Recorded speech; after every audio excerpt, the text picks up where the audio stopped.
Hi, welcome to another Guns Contractors video. Today, weather's absolutely rubbish. It's been a horrible week on site, and I thought people often ask me about the best machines I've ever driven. And tough question, real tough question. But no one really ever asks, what's the worst machine you've ever driven? And there's been a few that kind of stick out in my mind. I mean, I've been on site since the mid-2000s, really. Not all that long as far as some of you are concerned. You know, that would be pretty recent. And I think I've been lucky to see a big change in machines.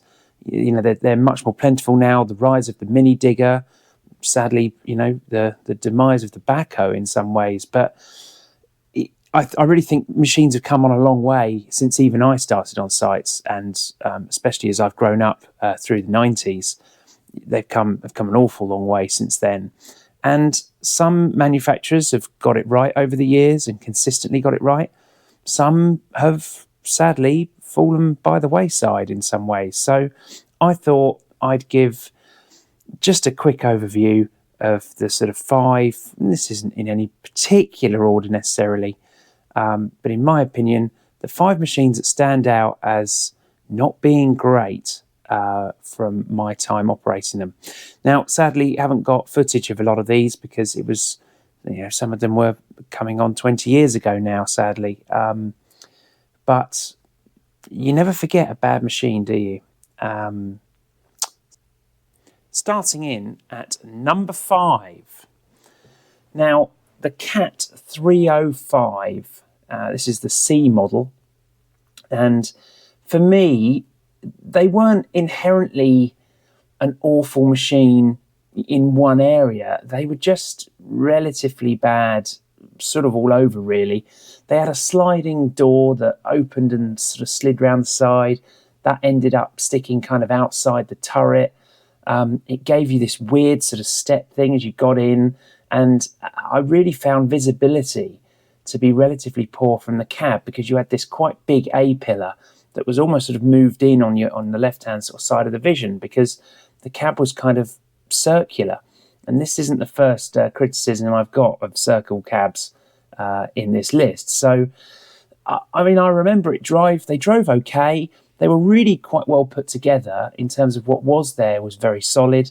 And actually, they drove quite heavy. The levers were quite heavy. The feel of them was, from what I remember, quite a sort of a stiff lever, heavy levers to pull. You know, you knew about it when you've been on it all day. But I just remember them being pretty poor inside the cab for room, relatively not great visibility, especially with that A-pillar moved in. The door was horrible and it rattled. And they didn't have the biggest dipper on them either. Maybe, you know, that's a UK thing to have a longer dipper on these things. They're quite a big boom, but relatively short dipper. And yeah, for me, not that brilliant. Not terrible, but I think Cat have come on an awful long way in micro mini machines really since they launched these models, and thank God they have. Coming in at number 4, we had got a telehandler, a Genie telehandler. This thing is just, I don't know. There were, where do I start really? Genie, brilliant for lifts. You know, they make absolutely great cherry pickers. But I think they've gone into the sort of telehandler market. They're really popular in America, Genie. And they went into the telehandler market and they've tried to take on some pretty big and established players. And on the face of it, the design isn't too bad. Nice low slung boom. The cab has kind of got one piece window, so you get your kind of visibility through one bit of glass. There's no sort of interruption of that. And I admire them for that. But in order to do that, they raked the cab right back. So it was a very difficult thing to get in and out of without hitting your head on like the curve of the glass. So that was frustrating. The glass door, the bit that opens the top section, was literally just a piece of glass. So, I mean, a twig touched that and they would shatter. It wasn't that good at driving and being a telehandler and forking. It really was kind of one function at a time for it. And it just struck me at the time as a machine that it just wasn't there, compared to others. And that was back, it would have been about 2016 I drove that machine. So a while ago now, and plenty of people have come on in this kind of 2.5 ton, 6 meter market that this machine is. But yeah, not one for me. The thing on the back that I couldn't understand either was the way they'd routed the hoses, sort of outside of the chassis and in the top and sideways on the boom. And I just thought, this is just, what have you done here? Not for me. The Genie telehandler. Coming in at number 3, we've got the Yanmar V26. Now, Yanmar, what I've got to say about this machine is that it drives brilliant. It's a great driving machine, and if they removed the cab, it would drive brilliant. What's frustrating is this machine kind of replaced the BV25, which was a fantastic digger. If you ever drove them in the early mid-2000s, I don't know, they came out with the V26, completely zero swing, very tight, but the cab is just absolutely awful on it, and it ruins what is otherwise quite a nice digger. Good geometry, let's say hydraulics are nice, it grades lovely, but yeah, the cab's got a 2-piece door on it that's sort of held together with mastic on the earlier ones, and they've tried to come up with a bit more of a system on the later ones here, but just, yeah, it sort of bends in the middle and the doors fall off for fun. You don't want the door closed because you literally cannot get in it. The heater box is just where your right knee wants to be. They've sort of made a notch in under the front of the windscreen as well to get your boots in. This is a picture of me actually in the cab of one. Yeah, shame, because an excellent driving machine. Again, terrible A-pillar for visibility, right where you want to be looking, especially when you've got a grading bucket on.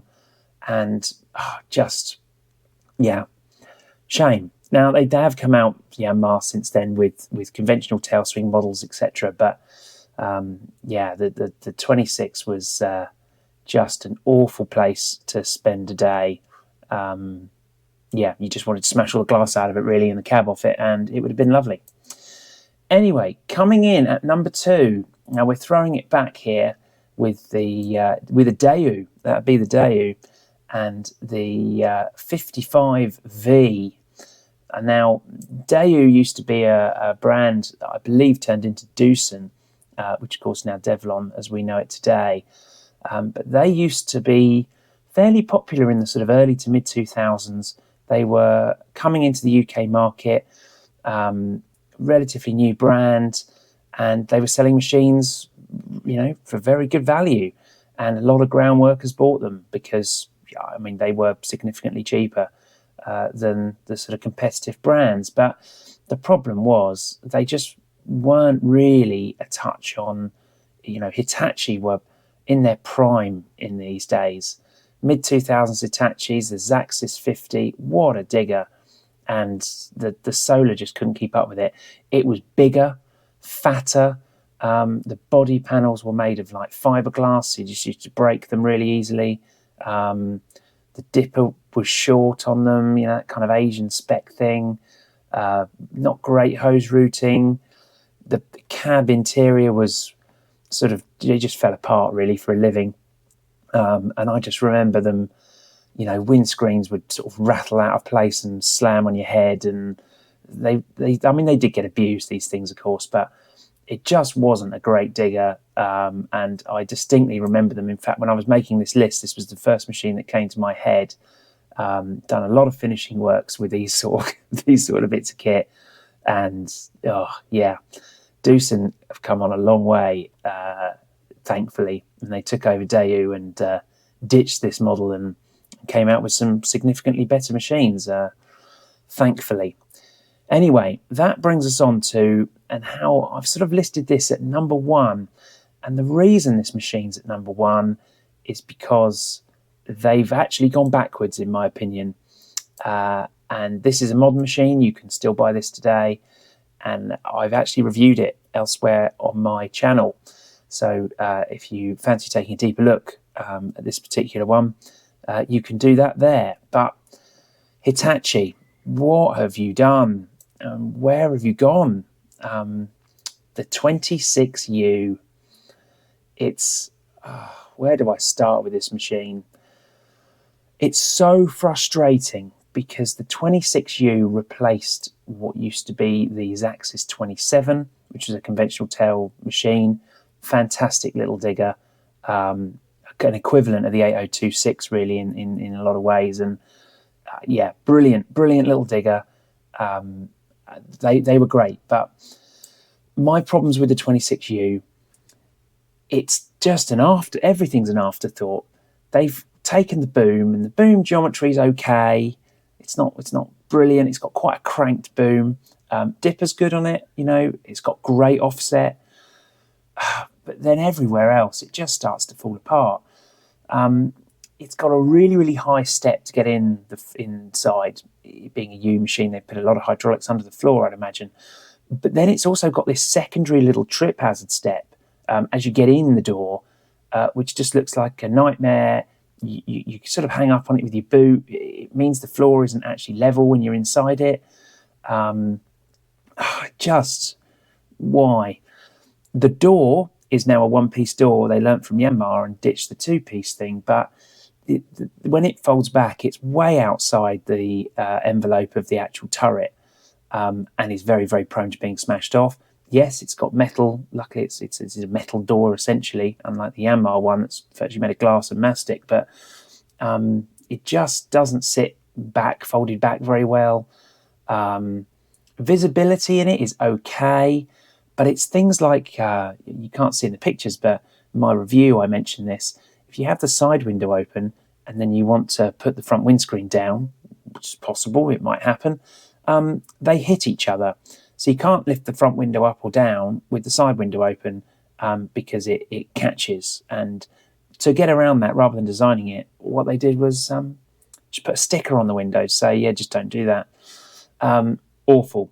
The back of it, the rear engine cover kind of lifts up and out the way, which is okay. But the cab extends sort of past where the engine finishes. And then to make it stable, they've whacked a counterweight on it, which sort of doesn't really make it a U machine anymore. I don't know if this is just a UK spec thing, but again, it's just a big bulbous lump. And I just think you could have solved a lot of issues that I've got with the cab of this machine if you'd have made the whole structure a little bit bigger and make it all U, a zero machine. It's just bolted on. I just feel like it's, this has been bodged, that's been bodged. The door mirror, classic for some machines, the rear view mirror on the left hand side as you get in and out of the cab, if you don't hit it with your head, you'll hit it with the door, because to have it adjusted in a position where you could see it, the door then hits it. Just terrible. Real shame. And the reason they're number one on my list of hated machines, ones that I remember I don't like, is because Hitachi, only a few years before they launched this model, made possibly the nicest digger I've ever driven, and that is the Xaxis 30. And if you've ever driven one of them, you'll know how well renowned they were. And I just think, where have you gone wrong, Hitachi? Come on. I don't think there's a very strong mini lineup at all from Hitachi. The 19 is all right. Not a bad digger, but they've really gone down. The 8-tonners, rubbish cabs, various things about the 8-tonner as well. I'll try and get my hands on one day and review it. But yeah, such a shame. They had such a strong lineup with the old Xaxis series. And yeah, the 27 and the 30 especially was a fantastic digger. Where have you gone? Where have you gone, Hitachi? That's all I ask. Anyway, if you've enjoyed this video and you got some comments, I'm sure people will have something to say about my opinions, of course. These are just machines that stick in my head from years ago, driving these things, and you think, God, I regret a shift in this thing. So what have you driven? What do you enjoy? What have you hated? There's plenty of other machines out there that are renownedly have issues and have generally not had the best rep in the world. But these are the ones that stick in my mind. So please, love to see comments. Always enjoy a bit of interaction. Anyway, hopefully the weather will cheer up for us all soon, and we can get back out digging away, earning some money. Thanks for watching, and I'll catch you again soon.